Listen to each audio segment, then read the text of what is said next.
So it's been a few weeks since I've been able to work on the bike between being sick and just other things I need to get done. So anyways, as you can see, I've gotten the bike torn down again.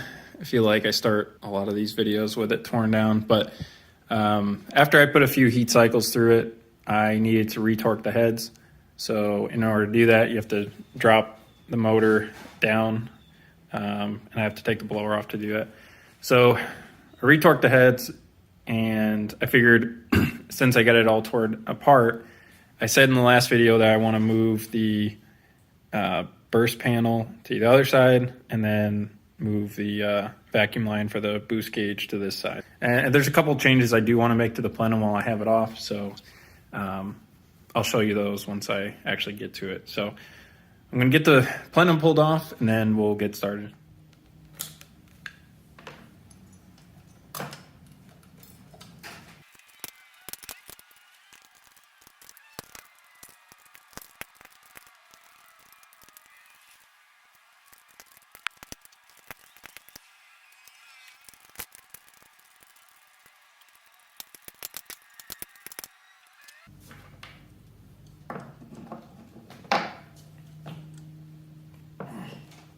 I use gasket maker on several parts of this, but between the head and the plenum, and man, it is good at making a seal, but it is a pain in the ass to get off.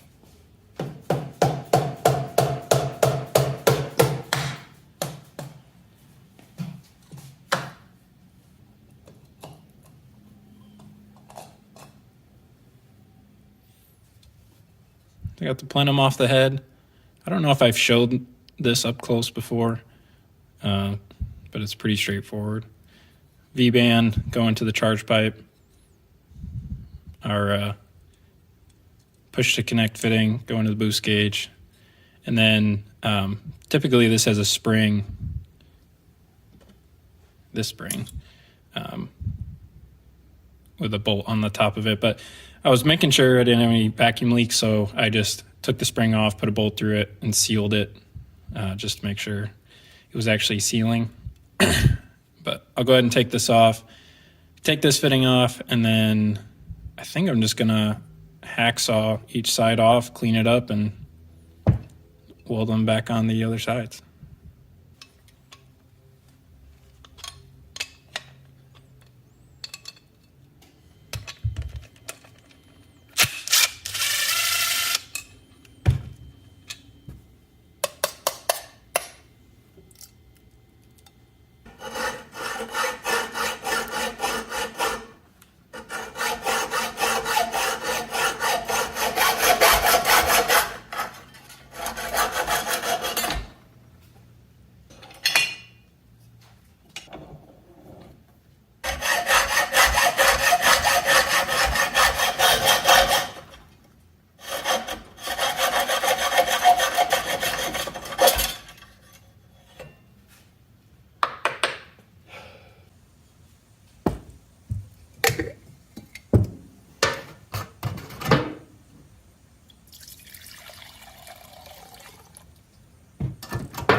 I've had these parts sitting for about a half an hour.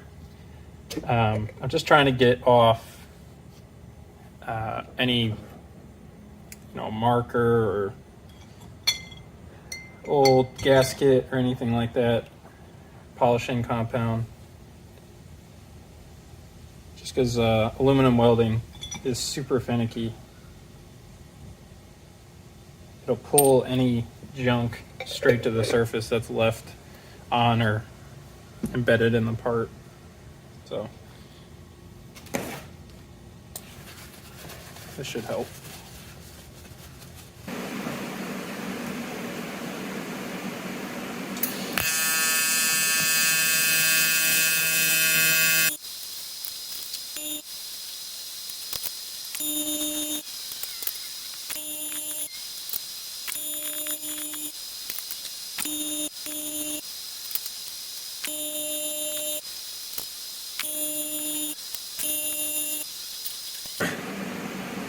I'll let that cool down a little bit and then weld up the other side.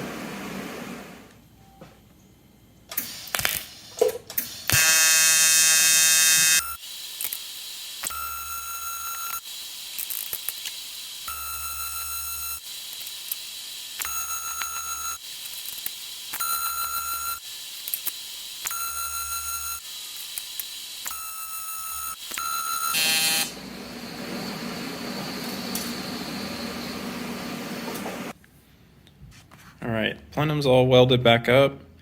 The next thing I have to work on is some sort of shroud or deflector or whatever. So the rules state, and it's a good rule, the burst panel needs to be directed away from the rider. So if this opens right now, it'll open up this way, and then the gas will blow out radially, which is right towards my legs at this point. So I just want to make something that shrouds it and directs it either this way and down or just this way. So I'm not really sure what I want to do at this point. I'm going to think about it a little bit and then maybe just start shaping something and go from there. So I didn't do a great job in the video of explaining what I'm actually trying to do. So I'm try to explain it a little bit better here. So I want to make a flange that I can just weld to the plenum and then actually bolt the shroud to that. I originally thought about just welding a tube straight to the plenum and calling it a day, but it really limits me on accessibility to the blow off or the pop-off plate after that, because sometimes you have to deck down the surface between the plate that pops off and the actual plenum itself. So yeah, that plate right there, if you can't access that surface, it makes it really difficult. So anytime you can give yourself an option of bolting something on or off, it's definitely the better way to go instead of just welding straight to it. So my plan is to make a flange that, like I said, welds onto that plenum, and then the shroud itself will have another flange, and that will bolt to the one that's welded onto the intake. For those of you wondering why I'm not using the drill press, because my drill press sucks.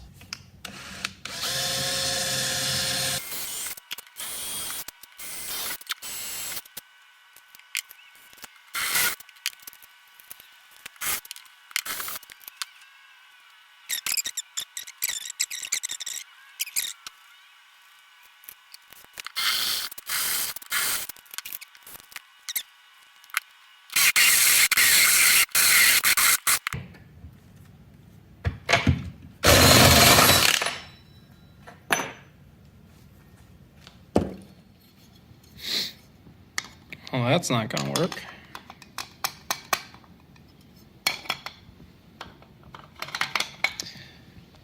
I didn't double check the size of the hole saw.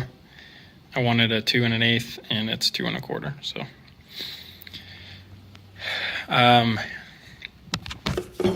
found some other material.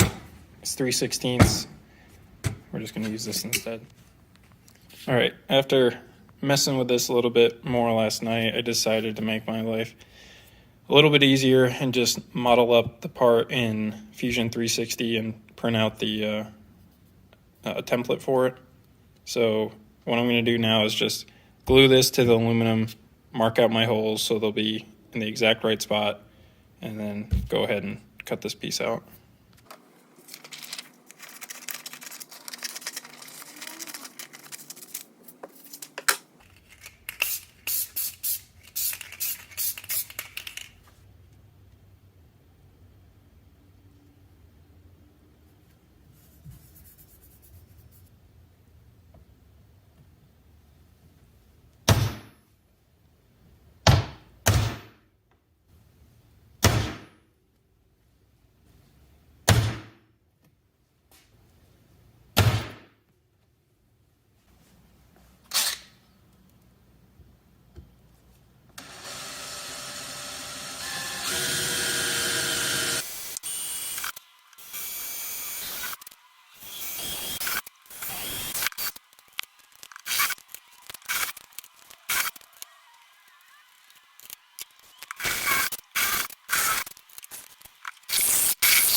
So I started cutting this out with a cutoff wheel on the angle grinder, and it does okay, but you can't really get in there very finely. So I picked up a coping saw from Lowe's, and we're gonna give that a shot. Since this is just aluminum, we'll see how it does.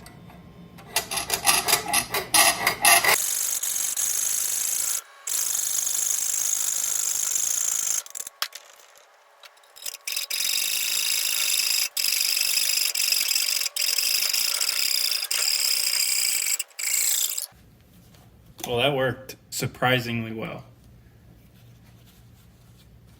I'm shocked at how quick it was. I mean, it is soft aluminum, but still 3/16 plate. Not bad.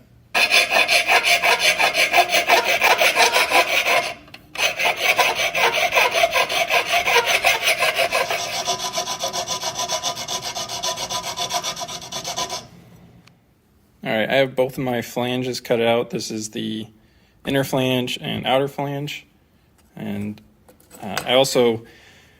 I didn't have a scrap piece of aluminum to use for the tube, and I didn't want to half-ass it after all this effort, so I went ahead and just ordered a short piece of tubing to use as the actual shroud. And I'll show you how this goes up, or gets mounted first. So the inner flange is going to get, if I can do this one-handed, the inner flange is going to get welded straight to the intake, Plenum like that. And the outer flange with the shroud welded to it will just get bolted to the flange like that, so I can take it on and off. So the last thing I have to do with these pieces just to finish up is just deck them down flat to get any residual paper or glue or nicks and whatnot evened out. So I have a piece of tile here from the hardware store. I think it was like $2, and I just glue wet sandpaper to it. So this is 220 and 400, and I just take some WD-40 and deck both of these pieces down flat.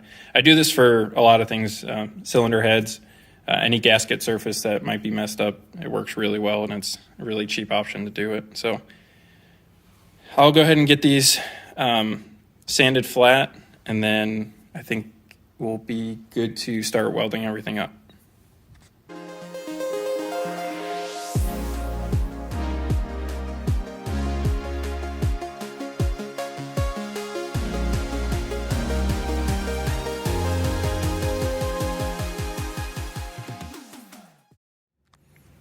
All right, everything's decked down and ready to go. So I just have it mocked up right now. I'll have to get some shorter bolts, but the tube will go something like that. But just looking at it, it kind of looks a little boring. So, and I know looks are secondary. Obviously, it's just meant to function, and it will function fine this way. But I think I'm gonna put, I don't know, something around the edge of this tube just to make it look not so bland.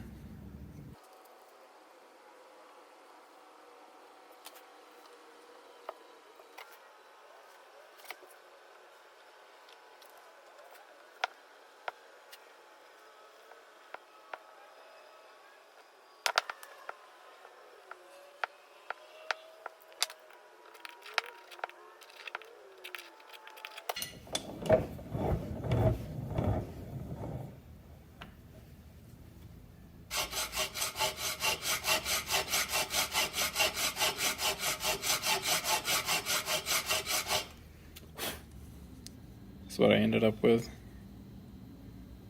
It's all right. I don't love it. I don't hate it. But I'm going to go ahead and get all the parts cleaned up with acetone, and we'll start welding everything together.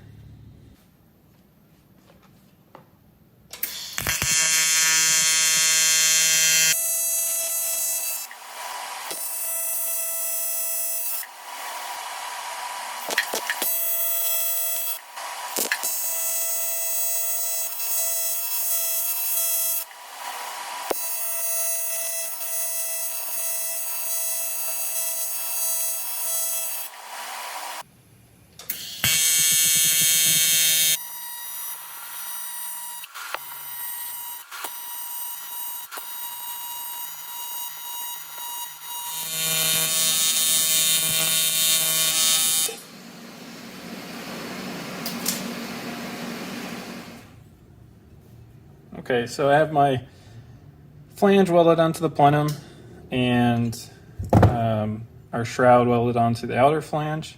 I hit it on the bench polisher just to clean it up. So the last thing I have to do before I assemble everything together is make a gasket to go between the inner flange and outer flange, just to stop any gas from seeping between that gap. And I need to remake the gasket going between the pop-off plate and the plenum itself. This is pretty straightforward, but I don't think I've talked about it in any of my other videos, so it's kind of good to know. If you need to make gaskets, remake gaskets for a bike or really anything, and you can't find them online, or you're making custom pieces like this and you need gaskets for it, it's pretty easy to make your own. So you can go to any auto parts store and pick up rolls of gasket material like this one. This is by Felpro. It's called Caropack. This is pretty thin, but they make multiple different thicknesses and materials. There's like cork and this type of material. It's more of like a paper, like a standard engine gasket would be made out of. You just cut a section off and take whatever part that you need to make a gasket for. So for instance, this one, you lay it on there, just trace your shape, cut it out with some scissors, and you're good to go.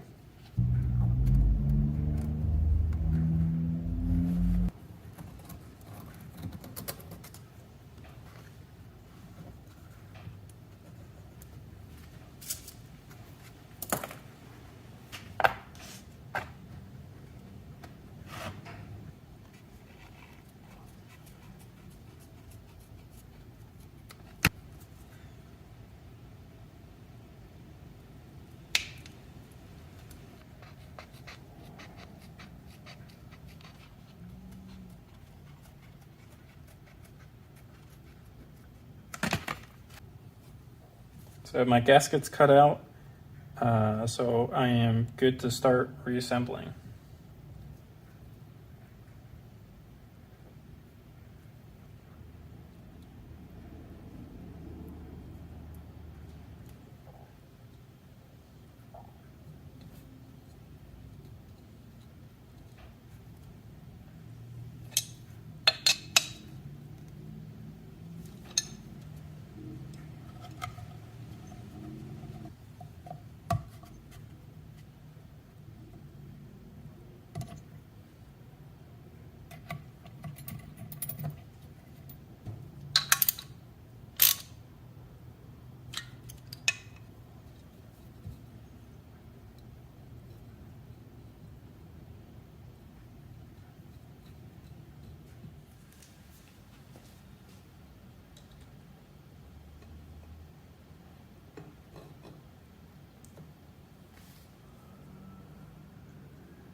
Okay, here's our shroud all installed. Looks pretty good. Should do the job just fine. I'm gonna have to shorten this kickstart just to, probably by like an inch and a half, just to clear the path for the burst plate, but that should be pretty straightforward.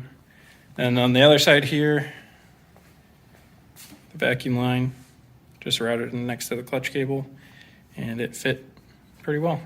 So that's going to be it for this video. On the next video, I want to get the bike tuned up on 93 pump gas, figure out the jetting for that, and then also get the tune sorted out to run it on E85. But until then, I appreciate you guys watching, and we'll see you.